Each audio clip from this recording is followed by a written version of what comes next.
press the bell icon on the YouTube app and never miss another update. अस्सलामुअलैकुम, welcome to my channel technical इल्म। चलिए शुरू करते हैं। इस वीडियो के अंदर मैं आप लोगों को दिखाऊंगा अपने किसी भी एंड्रॉयड मोबाइल में उर्दू इस्लामिक कैलेंडर कैसे इंस्टॉल करें। तो इस वीडियो को आप लास्ट तक देखते रहें, स्किप ना करें। अगर आप चैनल पे नए हैं तो चैनल को सब्सक्राइब करना, लाइक कमेंट शेयर ज़रूर करना।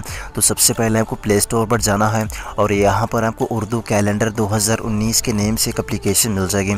तो आपको सिंपली इस एप्लीकेशन को इंस्टॉल करके ओपन कर लेना है। और जैसा कि ओपन करने के बाद आप देख सकते हैं यहाँ पर आपको प्रेजेंट मंथ देखने को मिल जाएगा और आप इस कैलेंडर के किसी भी दिन को जूम करके भी देख सकते हैं। अगर आप इस कैलेंडर के अगले और पिछले महीनों को चेक करना चाहते हैं तो आपको ऊपर की तरफ दो अलग अलग बटन्स मिल जाएंगे जहां पर आप चेक कर सकते हैं। और यहां ऊपर की तरफ 4 लाइंस पर टैप करेंगे तो आपको इस कैलेंडर के दो अलग अलग फीचर्स मिल जाते हैं।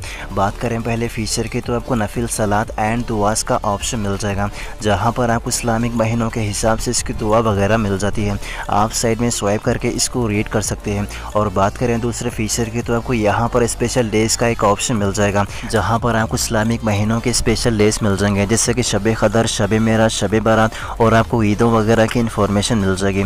आप नीचे की तरफ स्वाइप करके सारे डेट्स वगैरह चेक कर सकते हैं। अगर आप एंड्रॉयड के और भी टिप्स एंड ट्रिक्स की वीडियोज़ देखना चाहते हैं तो मेरे चैनल के प्लेलिस्ट में आपको useful mobile tips and tricks का ऑप्शन मिल जाएगा जहाँ से मेरे दूसरे वाले वीडियोज़ भी देख सकते हैं। तो बस इस वीडियो में इतना ही। अगर आप लोगों को ये वीडियो अच्छी लगी तो लाइक करो। इस वीडियो के बारे में कुछ भी सवाल या परेशानी के लिए मुझे कमेंट्स करके पूछ सकते हो।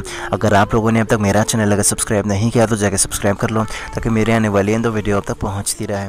तो भी चलता हूं। अल्लाह हाफिज़।